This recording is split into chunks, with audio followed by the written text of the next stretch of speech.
Good morning dear students. हम कक्षा 12वीं हिंदी के लिए यहाँ पर वीडियो प्रस्तुत करने जा रहे हैं, जिसमें मैंने पहलवान की ढोलक भाग 1, 2, 3 आदि में तैयार किए हैं। उम्मीद करती हूँ यह आपके लिए सहायक सिद्ध होंगे। Saint Joseph convent senior secondary school, Ratlam. जैसा कि आप देख रहे हैं, कक्षा 12वीं, विषय हिंदी और पाठ है पहलवान की ढोलक। यह भाग 2 है। इससे पहले आप भाग 1 का वीडियो देख चुके हैं। पहलवान की ढोलक यह इसका मुख्य पृष्ठ है। जैसा कि आप देख रहे हैं, चित्र है पहलवान का और पहलवान की ढोलक, यह ढोलक दिखाई दे रही है। यहाँ पर लेखक का चित्र है और जिनका नाम है फणीश्वर नाथ रेणु। हम अगले पृष्ठ पर हैं। यहाँ पर फणीश्वर नाथ रेणु का परिचय दिया गया है। इनका जन्म हुआ 4 मार्च 1921 में बिहार में और इनका निधन हुआ है 11 अप्रैल 1977 पटना में। इनकी कई रचनाएं हैं। हम यहाँ पर देख सकते हैं चित्र के द्वारा कि किस तरह से पहलवान दाव घात करते हैं और कुश्ती लड़ते हैं। यहाँ पर भी हम वही चित्र देख रहे हैं जिसमें पहलवान अपनी कुश्ती लड़ रहे हैं। विविध चित्रों के द्वारा हम जान सकते हैं कि किस तरह से वे अभ्यास करते हैं। तो हम यहाँ पर आते हैं मुख्य पृष्ठ पर।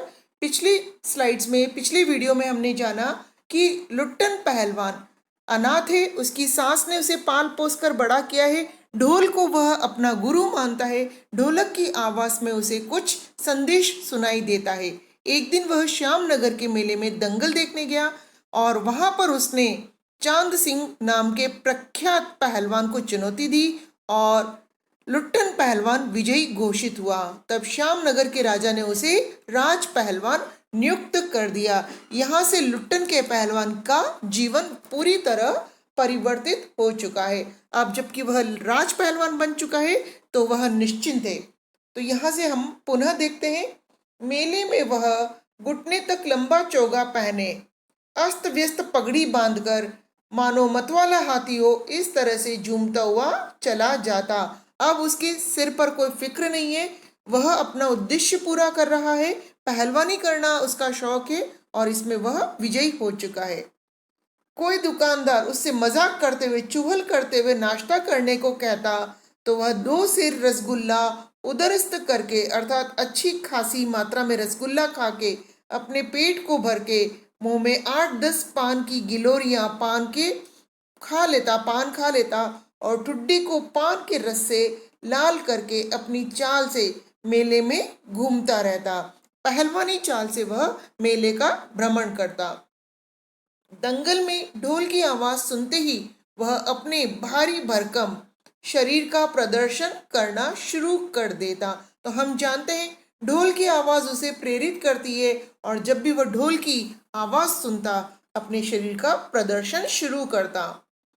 यूं ही 15 साल बीत गए। इस तरह से राज पहलवान बने हुए उसे 15 साल बीत गए। वह दंगल करता, पहलवानों को हराता और अपने शरीर का प्रदर्शन करता। अब राजा के पास उसे अच्छी खुराक भी मिल रही है, इस कारण उसकी पहलवानी में और भी निखार आ चुका है।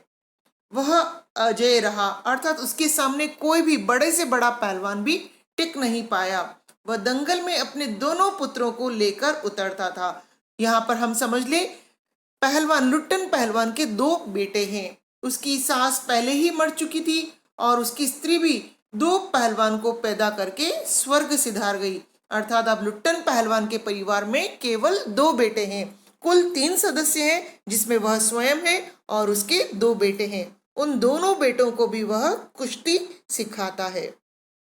यहाँ हम देख सकते हैं किस तरह से पहलवान आदि मिलजुल कर अभ्यास कार्य कर रहे हैं। दोनों लड़के पिता की तरह ही तगड़े और गठीले थे। जितना लुट्टन पहलवान मजबूत है, शारीरिक रूप से सुगठित है, उसी प्रकार उसके पुत्र भी मजबूत है, ताकतवर है। दंगल में दोनों को देखकर लोगों के मुंह से अनायास ही निकल पड़ता, वहाँ बाप से भी बढ़कर निकलेंगे ये दोनों बेटे। अर्थात पुत्रों को भी अच्छी खुराक मिल रही है, भरपूर कसरत करते हैं और यही कारण है कि वे भी शरीर से मजबूत हैं। दोनों ही बेटे राज दरबार के भावी पहलवान घोषित हो चुके थे। भावी अर्थात फ्यूचर में वे राज पहलवान होंगे, ऐसा वहां पर डिक्लेयर हो चुका था। प्रतिदिन प्रातःकाल पहलवान स्वयं ढोलक बजाकर दोनों से कसरत कराता। जैसा कि हम जान चुके हैं, ढोलक से उसका गहरा आत्मीय संबंध है, उसी प्रकार ढोलक के सहारे अपने बेटों को भी वह कसरत करवाता है। और दोपहर में लेटे लेटे दोनों बच्चों को सांसारिक ज्ञान की शिक्षा भी देता। केवल यह नहीं कि वह उन्हें कुश्ती लड़ना ही सिखा रहा है, वह उन्हें दुनियादारी का ज्ञान भी देता। वह कहता, लुट्टन पहलवान कहता, समझे, ढोलक की आवाज पर पूरा ध्यान देना। अर्थात ढोलक हमें मैसेज देती है, संदेश देती है कि हमें क्या करना है। हाँ, मेरा गुरु कोई पहलवान नहीं रहा है, कोई इंसान नहीं रहा है, यही ढोल है, समझे। ढोल की आवाज के प्रताप से ही मैं पहलवान हुआ हूँ। अर्थात ढोलक की आवाज का महत्व है कि मैं आज एक प्रसिद्ध पहलवान बन चुका हूँ। और अपने बेटों को भी वह ढोलक का आदर, उसकी बात समझने का संदेश देता है। दंगल में उतरकर सबसे पहले ढोलों को प्रणाम करना, समझे। अर्थात अपने गुरु को, इन गुरु रूपी ढोलों को तुम नमस्कार करना। लेकिन उसकी शिक्षा दिया और उसकी सारे कार्यों पर एक दिन पानी फिर गया। अर्थात सारी उसकी सोच व्यर्थ चली गई। भविष्य में क्या होना है यह वह नहीं जान पाया। वह उसने सोचा कुछ और ईश्वर के हाथों कुछ और ही मंजूर था। वृद्ध राजा स्वर्ग सिधार गए। जिन राजा ने अपनी दया से लुट्टन पहलवान को राज पहलवान बनाया था, जिनकी छत्र छाया में वह मजे से रहा, उनका देहांत हो गया। नया राजकुमार आया। वह विलायत से लौटा था और उसने आते ही राज्य की सारी व्यवस्था अपने हाथों में ले ली। उसने बहुत से बदलाव किए और उन्हीं बदलावों की चपेट में आया वह लुट्टन पहलवान भी। दंगल का स्थान अब घोड़े की रेस ने ले लिया। दंगल जो कि उसे पसंद नहीं था, पहलवानी प्राचीन लोगों का शौक है और घोड़े की रेस यह विदेशी परंपरा के अनुसार राजकुमार ने घोड़े की रेस को ज्यादा महत्व दिया। पहलवान और दोनों भावी पहलवानों का दैनिक भोजन का खर्चा सुनकर राजकुमार ने कहा, टेरिबल। अर्थात राजकुमार को अच्छा नहीं लगा कि लुट्टन और उसके दोनों पुत्रों पर इतना अधिक व्यय किया जाता है, खर्चा किया जाता है केवल खाने के नाम पर। मैनेजर साहब जो पहले ही चिढ़ता था, उसने कहा, हॉरिबल। पहलवान को साफ जवाब मिल गया कि अब उसका और उसके पुत्रों का यहाँ पर कोई महत्व नहीं है, कोई जगह नहीं है। राज दरबार में उसकी कोई आवश्यकता नहीं रह गई। उसको गिड़गिड़ाने का भी मौका नहीं दिया गया और नए राजकुमार के आते ही अब उसे समझ जाना चाहिए था कि उसे यहाँ से विदा लेनी है और इस तरह से वह गिड़गिड़ाए बिना वहां से विदा लेने को तैयार है। यहाँ से उसकी परिवर्तन हुई है। हम देख सकते हैं इस चित्र में कि किस तरह से मध्य में पहलवान है और आसपास उसके दोनों पुत्रों की तरह दो पहलवान दिख रहे हैं जो अभ्यास कार्य कर रहे हैं। और इस तरह से उसी दिन के साथ वह लुट्टन पहलवान अपनी ढोलक अपनी गुरु को कंधे से लटकाकर गांव लौट गया। गांव के एक छोर पर गांव वालों ने उसकी भावनाओं को समझते हुए झोपड़ी बांध दी। उसका सम्मान है और उसे रहने को अच्छा स्थान दिया गया और वहीं रहकर वह गांव के नौजवान और उन चरवाहों को कुश्ती सिखाने लगा। अब यहाँ पर भी उसने कुछ अपने शिष्य तैयार किए हैं, लेकिन वह गरीब लोगों का गांव है। बहुत अधिक दिनों तक उसका कुश्ती का कार्यक्रम यहाँ चल नहीं पाएगा क्योंकि पहलवानों को भरपेट खाने को चाहिए, अच्छी खुराक चाहिए। खाने पीने का खर्च गांव वालों की ओर से बंधा हुआ था। इस प्रकार कुछ दिनों के लिए उसके खाने पीने की व्यवस्था हुई। गांव के किसान खेतीहर मजदूर क्या खाकर कुश्ती सीखते? वे पहले ही गरीब हैं और अच्छी खुराक तो उन्हें मिलती ही नहीं है, तो वे क्या करेंगे कुश्ती सीखकर? तो इस प्रकार उन सभी ने धीरे धीरे अपना पैर पीछे कर लिया। धीरे धीरे पहलवान का स्कूल खाली पड़ने लगा, उसकी कुश्ती की पाठशाला खाली हो गई। अंत में उसके केवल दो शिष्य रहे, उसके दोनों पुत्र। उन्हीं को वह ढोल बजा बजा कर लड़ाता और पहलवानी सिखाता।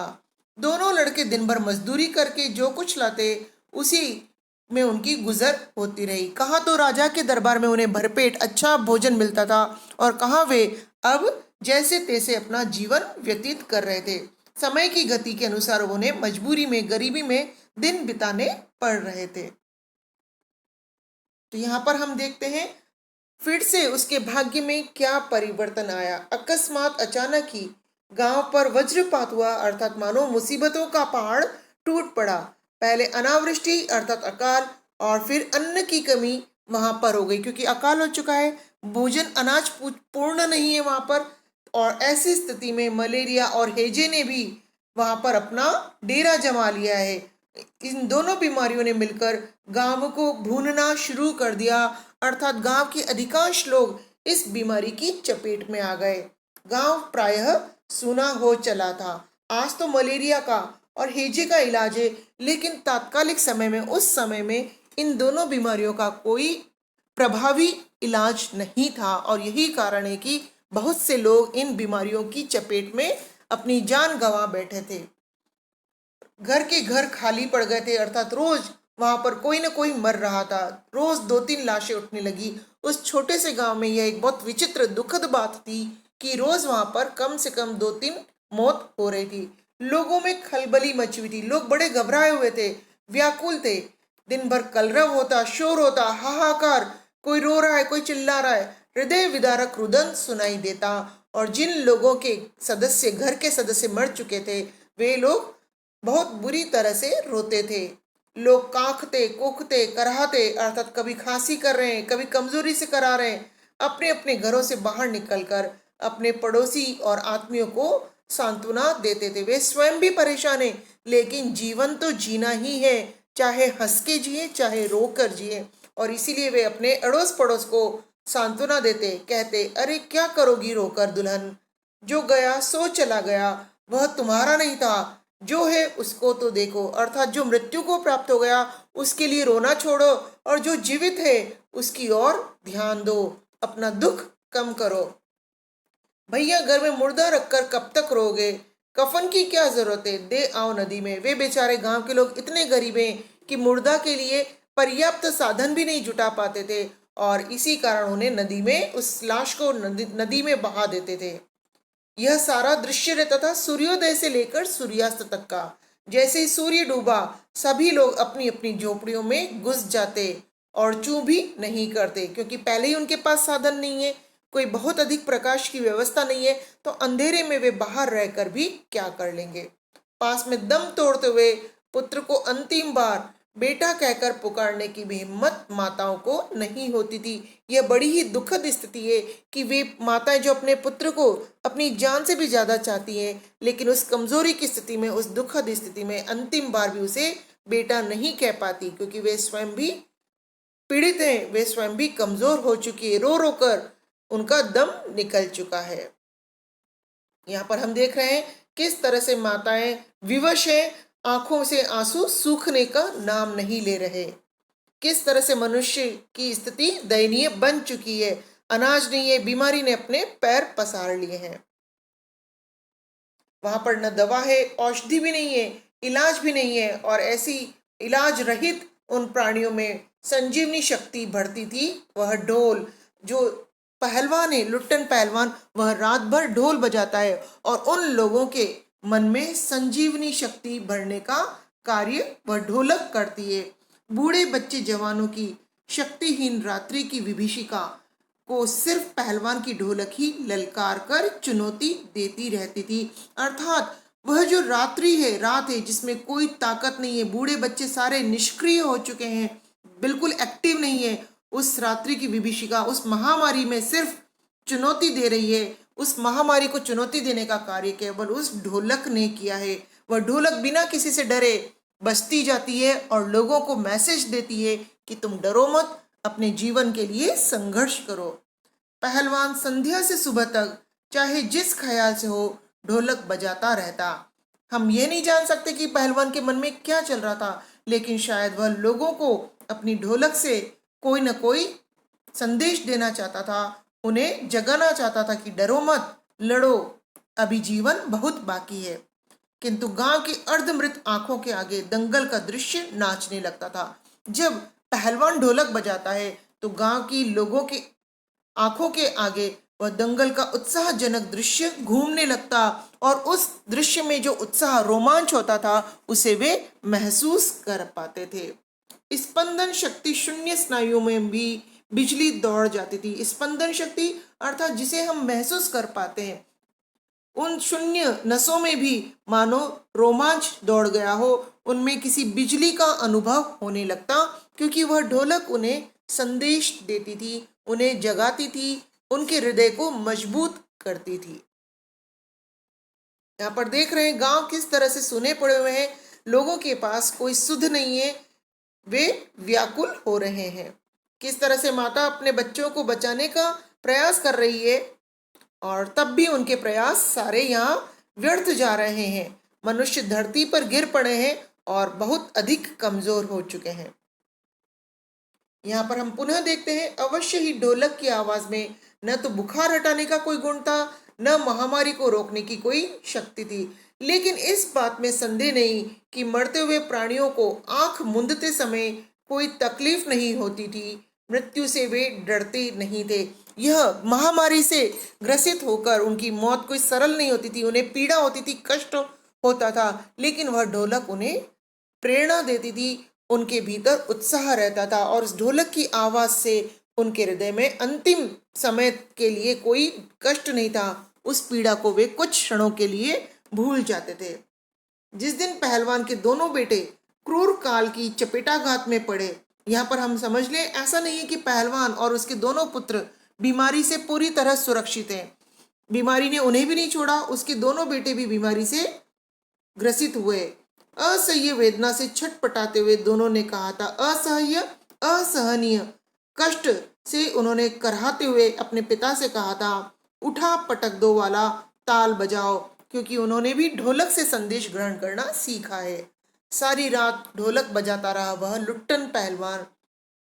सुबह उसने देखा उसके दोनों बेटे जमीन पर निस्पंद पड़े हैं, दोनों पेट के बल पड़े हुए थे। निस्पंद अर्थात जिनमें कोई हरकत नहीं है, कोई गति नहीं है, दोनों पेट के बल एकदम शांत पड़े हुए हैं।